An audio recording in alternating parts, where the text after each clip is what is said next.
ദിവസം കൂടി കഴിഞ്ഞതും കോളേജിൽ എക്സാം ആയതുകൊണ്ട് തന്നെ സ്റ്റഡി ലീവാണിപ്പോൾ. എന്തുകൊണ്ടോ ബാലയെ തനിച്ചാക്കാൻ സിദ്ധുവിന് തോന്നിയില്ല. അതുകൊണ്ട് തന്നെ പകൽ ശാലിനി ബാലയോടൊപ്പം സിദ്ധുവിൻ്റെ ഇരുന്നാണ് പഠിക്കുന്നത്. വൈകുന്നേരമാണ് ശാലിനി അവളുടെ വീട്ടിലേക്ക് പോകുന്നത്. ആ സമയമാകുമ്പോൾ സിദ്ധു എത്തും. ശാലിനി വീട്ടിൽ തനിച്ചായതുകൊണ്ട് സിദ്ധുവാണ് അവളോട് വീട്ടിൽ വന്ന് ഇരുന്ന് രണ്ടാളും ഒന്നിച്ചിരുന്ന് പഠിക്കാൻ പറഞ്ഞത്. ബാല, എണീക്ക്, സമയമായി, സിദ്ധു അവളെ വിളിച്ചു. എന്നാൽ ബാലയാകട്ടെ നല്ല ഉറക്കമാണ്. ബാല, മതി, എണീക്കാൻ നോക്കിയേ, സിദ്ധു വീണ്ടും വിളിച്ചു. ഓ, ഒന്ന് ഉറങ്ങാനും സമ്മതിക്കില്ല. ബാല പിറുപിറുത്തുകൊണ്ട് കണ്ണു തുറന്നു. ക്ലോക്കിലേക്ക് നോക്കി. സമയം 5 ആയതേയുള്ളൂ. ഇയാൾ എന്തിനാ ഇപ്പോഴേ എന്നെ വിളിച്ചുണർത്തിയത്? ബാല മനസ്സിൽ പറഞ്ഞു.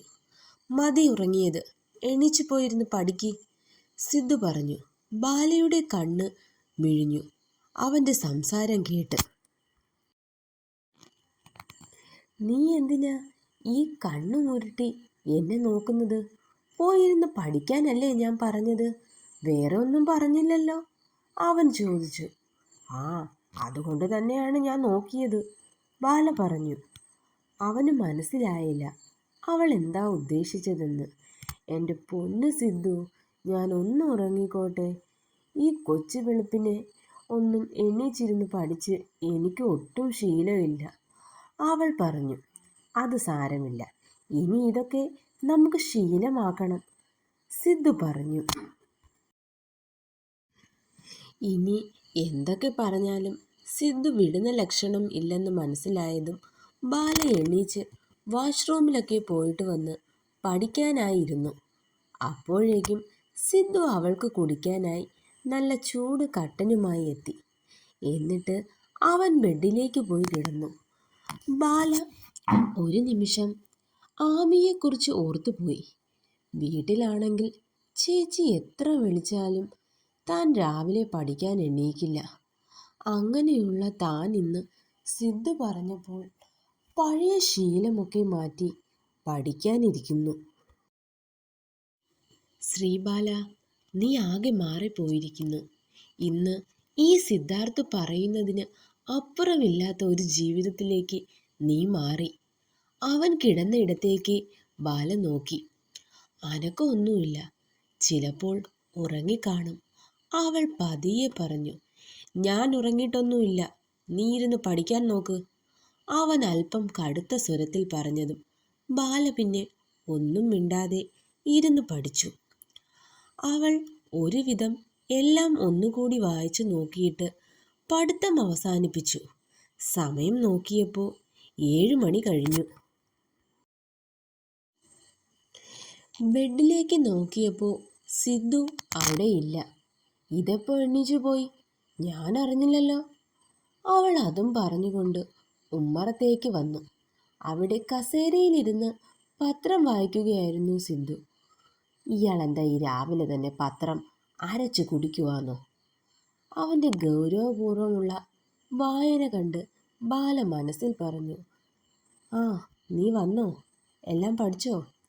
നന്നായി എക്സാം എഴുതണം, അവൻ അവളോട് പറഞ്ഞു. അവളൊന്ന് മൂളിയ ശേഷം അടുക്കളയിലേക്ക് നടന്നു. ചായ ഉണ്ടാക്കിയ ശേഷം ബ്രേക്ക്ഫാസ്റ്റ് റെഡിയാക്കാൻ തുടങ്ങി. അപ്പോഴേക്കും സിദ്ധു അടുക്കളയിലേക്ക് വന്നു. അവൻ ചായ എടുത്ത് അവിടെയുള്ള സ്ലാബിലേക്ക് കയറിയിരുന്നു. അത് കുടിക്കാൻ തുടങ്ങി. ബാല പുട്ടിനുള്ള മാവ് നനയ്ക്കുകയാണ്. നിനക്ക് ഉച്ചവരെ അല്ലേ ഉള്ളൂ ഇന്ന് എക്സാം? അവൻ ചോദിച്ചു. അതെ, ബാല മറുപടി പറഞ്ഞു. ഇനി നാളെ എക്സാം ഇല്ലല്ലോ, അപ്പോൾ ഒരു കാര്യം ചെയ്യ്, നീ എക്സാം കഴിഞ്ഞ് ആവണിയുടെ വീട്ടിലേക്ക് പൊക്കോ. ഞാൻ നൈറ്റ് വരാൻ കുറച്ച് ലേറ്റാകും, എനിക്ക് കുറച്ച് ജോലി കൂടുതലുണ്ടെന്ന്. 1-2 കാറുകൾ അത്യാവശ്യമായി ചില സ്ഥലങ്ങളിൽ എത്തിക്കണം. പിന്നെ വേറെയും പല ജോലികളുണ്ട്. അതുകൊണ്ട് തന്നെ എല്ലാം കഴിഞ്ഞ് ഞാൻ വരുമ്പോൾ നിന്നെ ആവണിയുടെ വീട്ടിൽ നിന്നും കൂട്ടാം. അവൻ പറഞ്ഞു. ശരി. ബാല അതും പറഞ്ഞ് അവളുടെ ജോലി തുടർന്നു. സിദ്ധു ആകട്ടെ മനസ്സിൽ മറ്റെന്തൊക്കെയോ കണക്ക് കൂട്ടി. കുളിച്ച് റെഡിയായി ബ്രേക്ക്ഫാസ്റ്റ് ഒക്കെ കഴിച്ച ശേഷം ബാല കോളേജിലേക്ക് പോകാൻ ഇറങ്ങി. ഒപ്പം തന്നെ സിദ്ധുവുമുണ്ട്. ഞാൻ നിന്നെ കോളേജിലാക്കിയിട്ട് പോകാം, അവൻ പറഞ്ഞു. അങ്ങനെ രണ്ടാളും കോളേജിലേക്ക് പുറപ്പെട്ടു. ബാലയെ കാത്ത് പതിവ് പോലെ ആവണിയും ശിവാനിയുമുണ്ട് കോളേജിന് മുന്നിൽ തന്നെ. എക്സാം ആയതുകൊണ്ട് തന്നെ കുറച്ച് ദിവസത്തേക്ക് ശിവാനി സൂപ്പർ മാർക്കറ്റിൽ ലീവാണ്. അങ്ങനെ സിദ്ധു ബാലയെ കോളേജിലാക്കി മടങ്ങി. സിദ്ധു നേരെ വർക്ക്ഷോപ്പിലേക്കാണ് പോയത്. അവൻ വേഷം മാറി വന്ന ശേഷം വർക്ക്ഷോപ്പിലെ ജോലികളിലേക്ക് മുഴുകി.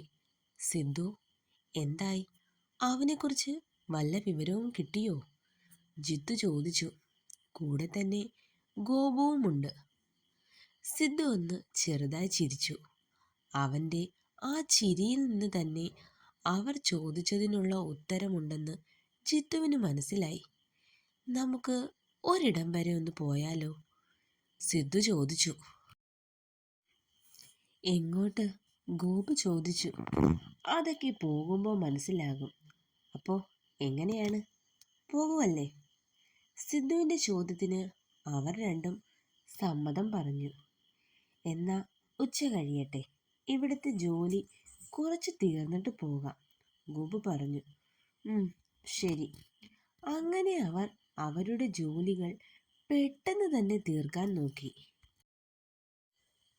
എന്നാൽ ഇതേ സമയം മറ്റൊരിടത്ത് അടച്ചിട്ട ഒരു ഇരുട്ടുമുറിയിൽ കൈകാലുകൾ ബന്ധിച്ച് 28 വയസ്സ് മാത്രം പ്രായം തോന്നിക്കുന്ന ഒരു ചെറുപ്പക്കാരനുണ്ടായിരുന്നു. അവനാകെ അവശനായിരുന്നു. ഒപ്പം തന്നെ ഒരുപാട് നേരം കൊണ്ട് കൈകാലുകൾ ഇങ്ങനെ ബന്ധിപ്പിച്ചു വെച്ചിരിക്കുന്നത് കൊണ്ട് അവന് ചെറിയ വേദനയും അനുഭവപ്പെടാൻ തുടങ്ങി. തുടരും. ഹലോ ഫ്രണ്ട്സ്, അപ്പോൾ സ്റ്റോറി പോസ്റ്റ് ചെയ്തിട്ടുണ്ട്. എല്ലാവർക്കും സ്റ്റോറി ഇഷ്ടപ്പെടുകയാണെങ്കിൽ ചാനലൊന്ന് സബ്സ്ക്രൈബ് ചെയ്യാൻ മറക്കരുത്. അതുപോലെ തന്നെ നിങ്ങളുടെ അഭിപ്രായങ്ങൾ കമൻറ്റ് ചെയ്യാനും ലൈക്ക് ചെയ്യാനും മറക്കരുത്. നെക്സ്റ്റ് പാർട്ടുമായിട്ട് ഞാൻ പെട്ടെന്ന് തന്നെ എത്തുന്നതായിരിക്കും.